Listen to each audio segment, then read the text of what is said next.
भगवान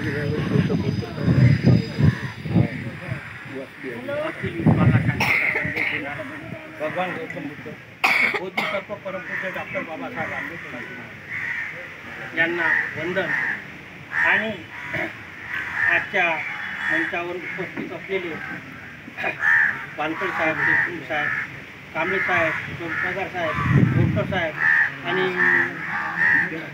इतरही पदाधिकारी यांना माझा मानाचा निधी, तसेच भारतीय बौद्ध महासभेमध्ये जे सर्व बॉम्बेचे काय आपल्या बंजाऱ्याचे काय जे पदाधिकारी आहेत त्यांना सुद्धा माझा मानाचा निधी।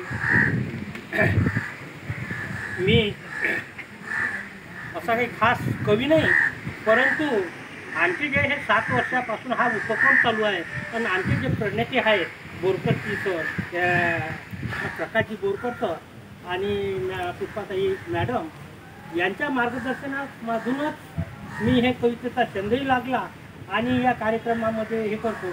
माझ्याकडून काही जर चुका झाल्या तरी मंचावरच्या लोकांनी माफ करावी अशी विनंती। प्रकाश बोरकर सरचा उद्देश काय होता की हा मी ज्याप्रमाणे बाबासाहेबांचं म्हणणं होतं की प्रत्येक विहारात प्रत्येक रविवारी वंदना झाली पाहिजे, याच्यावर मी एक साधी कविता केली।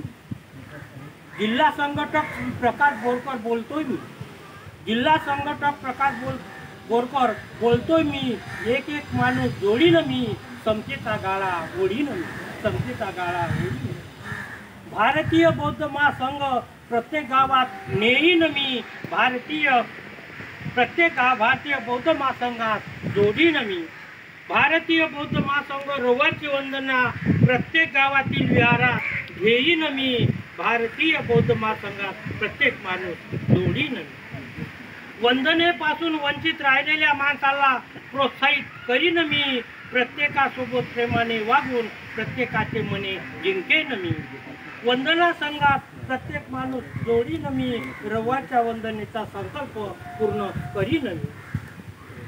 महाराष्ट्रभर वंदनेचा उपक्रम राबवीन मी, वंदनेचे संपूर्ण महाराष्ट्र तुझे गाठीन मी। आमच्या संघटनेचा विरोध करणाऱ्यावर विजय मिळवीन मी। 200वी वंदना दीक्षाभूमीवर गाजविली मी, आम्ही 200वी वंदना दीक्षाभूमीवर गाजविली मी आणि 300वी वंदना चैत्यभूमीवर गाजविणार मी। डॉक्टर बाबासाहेब आंबेडकरांचा रविवाराचा प्रत्येक विहारी वंदनेकरिताचा हा शब्द पाडीन मी, एक एक शब्द एक एक माणूस जोडीन मी, समतेचा गाळा ओढीन मी, समतेचा गाळा ओढीन मी।